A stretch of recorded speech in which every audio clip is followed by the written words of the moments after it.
dari Muara Bungo disiarkan ke seluruh penjuru Nusantara.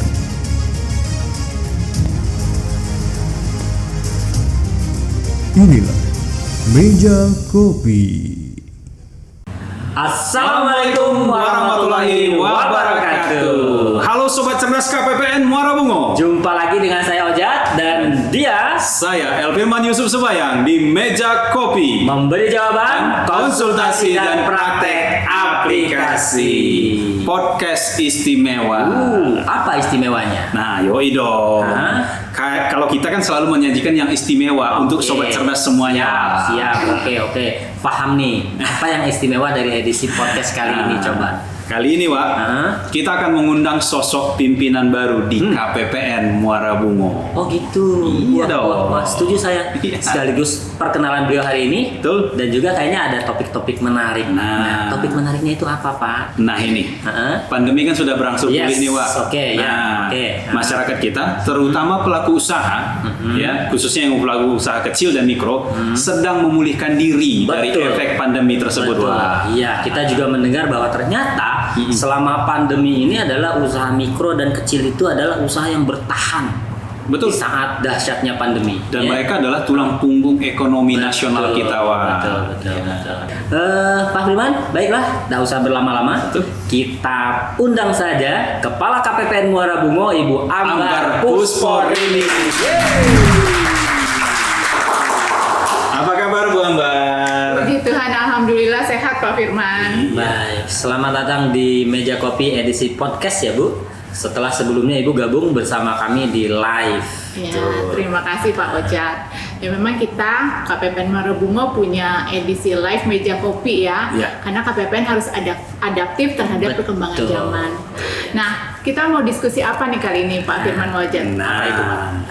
Topik kita, Bu, kali ini terkait dukungan pemerintah pusat kepada pelaku usaha. Dalam hal ini Kementerian Keuangan kepada pelaku UMKM dan usaha mikro. Nah, mungkin Bu Ambar bisa jelasin nih terkait hal tersebut. Ya, baik Pak Firman, Pak Ojat. Bentuk dukungan Kementerian Keuangan kepada pelaku usaha, baik UMKM maupun UMI, sudah berlangsung lama ya. Seperti yang kita ketahui bahwa Kementerian Keuangan merupakan bagian dari Komite Kebijakan Pembiayaan UMKM yang selama ini mengatur kebijakan tentang KUR, yaitu kredit usaha rakyat, untuk membantu para pelaku usaha dari yang super mikro sampai level kecil dan menengah. Nah, demikian juga dengan platform atau program pembiayaan UMI yang sejak tahun 2017 secara khusus sudah dikelola oleh Kementerian Keuangan melalui BLUPIP, yaitu Pusat Investasi Pemerintah. Namun memang ada yang baru di tahun 2022 ini. Oke, baik. Kira-kira apa yang baru di tahun 2022 ini, Bu?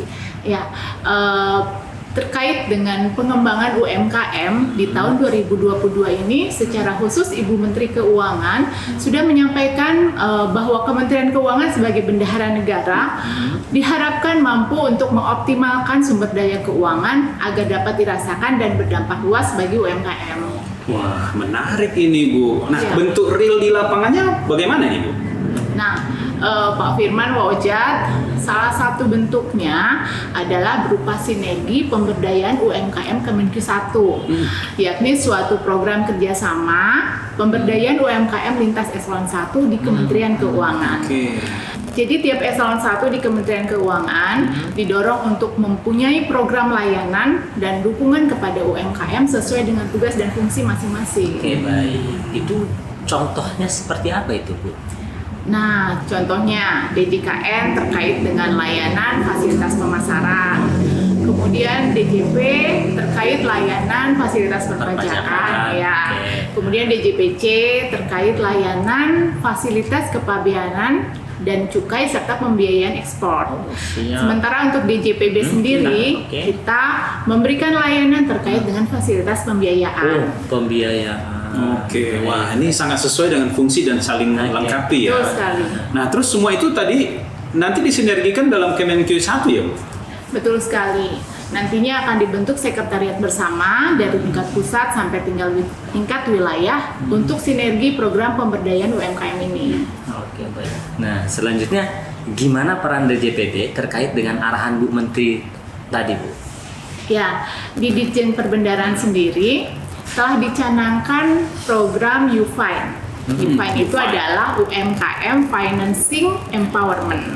Jadi merupakan program pemberdayaan UMKM di Ditjen Perbendaharaan. Nah, UFINE. Ya, betul, UFINE. UMKM Financing Empowerment. Nah, menarik sekali nih Bu. Nah, tujuan dari UFINE ini sendiri apa ya Bu? Nah, jadi Pak Firman, Pak Ojat, tujuan dari UFINE ini secara khusus ada dua. Yang pertama adalah untuk mendorong inklusivitas keuangan UMKM.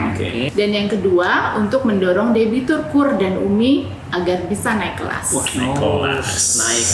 Jadi sangat jelas sekali ya Bu arahan Bu Menteri terkait dengan UFINE ini. Tapi Iya. saya yakin nih Ibu nanti akan banyak sekali yang akan Ibu sampaikan kepada kami. Cuman kita harus jeda dulu ya Bu ya. Oke. Kita kembali setelah yang satu ini.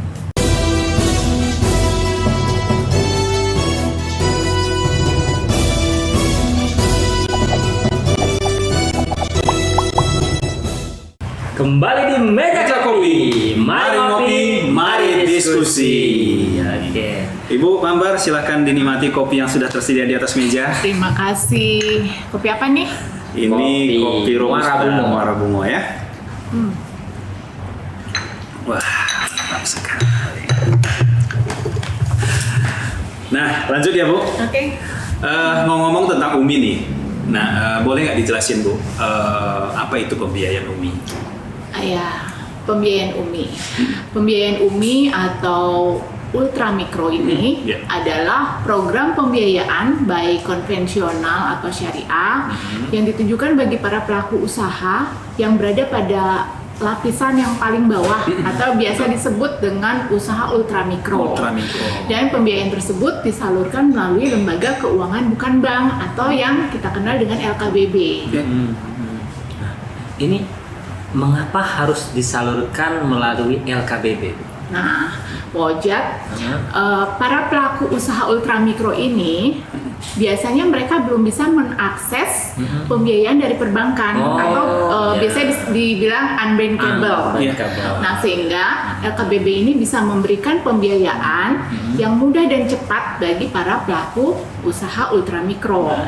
Saat ini pembiayaan UMI dapat diberikan sampai dengan 20 juta. 20 juta rupiah. Nantinya pembiayaan UMI ini dapat menjadi jembatan bagi para pelaku usaha ultramikro ini supaya bisa naik kelas dan bisa mengakses pembiayaan melalui perbankan. Ya, jadi unbankable jadi bankable. Betul. Oke, wah, berarti keberadaan UMI ini bisa mencegah pelaku usaha mikro ini untuk terjerat pinjol atau rentenir ya? Nah, betul Pak Firman.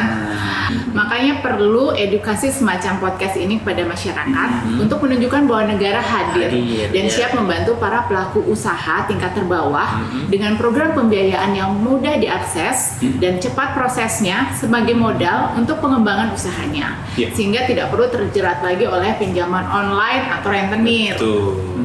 Baik, ini keren ini, setuju saya. Pinjol, rentenir harus dibasmi. Betul.